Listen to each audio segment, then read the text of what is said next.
Hello everyone, welcome back in our channel. दोस्तों, आप सभी का स्वागत है। मैं हूं कपिल। तो प्यारे बच्चों, आज की इस वीडियो क्लास 10th का सम एप्लीकेशन ऑफ ट्रिग्नोमेट्री का क्वेश्चन नंबर 14 को आज हम देखेंगे। इससे पहले मैंने क्वेश्चन नंबर 13 तक का जो वीडियो मैंने पहले ही अपलोड कर दिया, प्लीज़ आप जाके हमारी प्लेलिस्ट में देख सकते हो। और भी चैप्टर्स की जो वीडियो आपको प्रोवाइड कराई जा रही हैं। तो बात करते हैं आज के इस क्वेश्चन नंबर 14 की। ऑलरेडी मैंने यहाँ पे लिख रखा है, ओके। चाहे अपनी एनसीईआरटी बुक को आप ओपन कर सकते हो। क्वेश्चन की लैंग्वेज को पढ़ूंगा नहीं, बस मैं आपको समझाऊंगा। मैंने ऑलरेडी रीड कर रखा है। तो डायग्राम तो बेसिकली आपके बुक में दे रखा है। अब बात करते हैं, क्वेश्चन बोला गया है किस तरीके से बोला गया, ठीक है। अब क्वेश्चन में बोल रखा है एक गर्ल है, ठीक है ना। एक गर्ल है ए बी, ठीक है ना। अब अपनी बुक में एनसीईआरटी में ये डायग्राम दे रखा है ना। एक गर्ल है ए बी जिसकी जो हाइट है 1.2 मीटर है, ठीक है ना। अब ये अपनी आई से ऑब्जर्व क्या करती है, पहले देखती है, अपनी आई से देखती है एक बलून है जो पी पॉइंट पर है, ठीक है ना। फिर थोड़ी देर बाद क्या होता है, बलून ना उड़ के कुछ डिस्टेंस कवर करके यहाँ आ जाता क्यू पे। पहले इस पॉइंट पे था तो इसका जो एंगल ऑफ एलिवेशन था वो 30 डिग्री था। अब बलून पी से क्यू पर आ गया तो एंगल ऑफ एलिवेशन 60 डिग्री हो गया, ठीक है ना। पहले 60 था, सॉरी 60 से अब 30 हो गया। पहले पी पर था तो एंगल ऑफ एलिवेशन कितना था, 60 था। अब जब बलून पी से क्यू पर आ गया तो एंगल ऑफ एलिवेशन 30 हो गया, ठीक है ना। अब ये बोला गया था। अब साथ साथ आपसे ये भी बोला गया जो बलून है ना वो कांस्टेंट हाइट पर है। अब ऐसा नहीं कि पी से ऊपर की तरफ जाएगा, सेम इसी स्ट्रेट लाइन में आगे की तरफ ये मूव कर रहा है कांस्टेंट हाइट पर। जो हाइट दे रखी है ना वो आपकी ओवरऑल है, ग्राउंड से लेके इस बलून की जो हाइट है वो दे रखी है 88.2, ठीक है ना। अब गर्ल की जो हाइट है वो 1.2 है।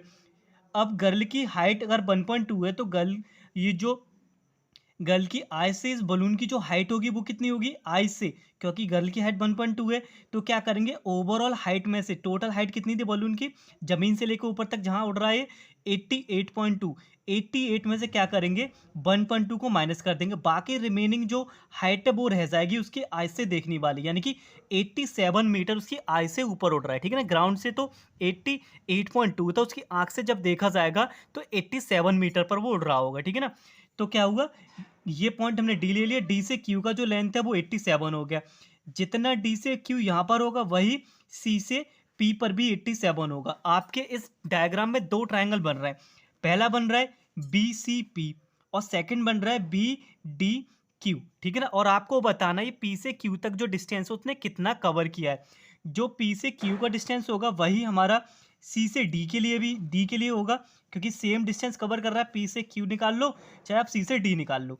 अब हमें चाहिए सी से डी, इस पॉइंट से लेके डी तक पहुंचने में इसने कितना डिस्टेंस कवर किया, ठीक है। अब कैसे निकालेंगे जरा देखिए, ये भी समझ लो।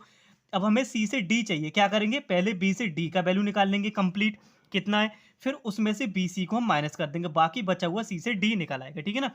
तो वही थोड़ी सी बात मैंने यहाँ पे लिख रखी है। ए भी हमारी एक गर्ल है, हमें सी से डी तक का लेंथ निकालना है। पहले अगर यहाँ तक मूव करने में कितना डिस्टेंस कवर कर रहा है, कैसे निकलेगा, कंप्लीट बी डी में से इस बी सी को माइनस कर देंगे। तो 1 बाई 1 दोनों ट्राइंगल में चलेंगे और आपको आपका आंसर मिलता चला जाएगा, ठीक है ना। तो डायग्राम को यहीं रख ले रहे हैं और करेंगे सॉल्व। अब पहला triangle, in triangle B P B C P में, in triangle B C P में, ठीक है ना। एंगल कितना बन रहा है बी सी पी के लिए 60 डिग्री का। तो आप लिखोगे 10 60 degree is equal to perpendicular height कितना है आपका 87।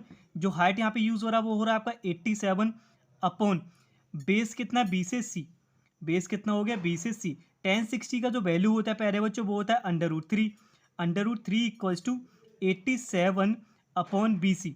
अब जो बी सी का जो यहाँ पे आपका लेंथ निकल के आएगा वो आएगा आपका B C equals to 87 upon under root 3, okay.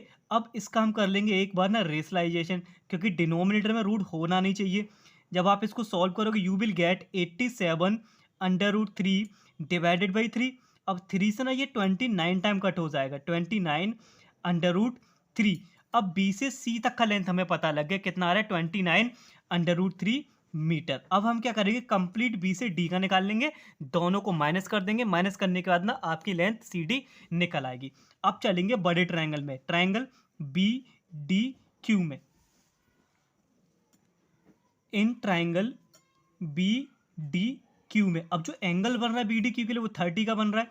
क्या लिखेंगे 10 30 इक्वल्स टू परपेंडिकुलर कितना होगा अब 87 होगा, सेम रहेगा, सेम हाइट पे उड़ रहा है 87 अपॉन बेस कितना हो गया बी से डी।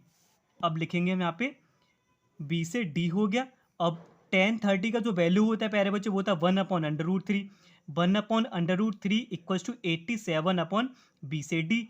अब जो बी से डी का जो लेंथ आ गया पूरा कितना आ गया 87/√3 मीटर। ओके, अब देखो डायग्राम को समझो, आपने बी से डी तक का लेंथ निकाल लिया, कितना आ गया 87/√3। अब बी से सी भी आप निकाल चुके 29।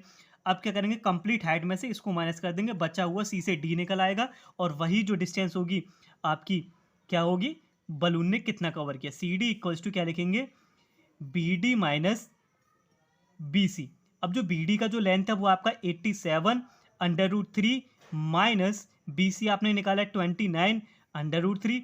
जब आप इसको माइनस करोगे यू विल गेट 7 में से 9 तो माइनस होगा नहीं, 17 में से 9 गया 8 बचा, 7 यहाँ कितना रहेगा 7, 7 में से 2 गया 5, 58/√3 मीटर इसने डिस्टेंस यहाँ पे कवर किया होगा। अब आप √3 में ही आप अपना आंसर रहने देना, बिकॉज उसमें आपको √3 का वैल्यू दे ही नहीं रखा है। तो एंड आई होप आपको ये क्वेश्चन ना समझ आ गया होगा। अगर कोई भी छोटी सी मिस्टेक अगर समझाने में कहीं होगी हो तो प्लीज़ आप समझने की कोशिश करिएगा। तो उम्मीद है आपको ये सब कुछ यहाँ पे समझ आ गया होगा। तो चलिए मिलते हैं अगली वीडियो में, तब तक के लिए धन्यवाद, take care and wait for the next video.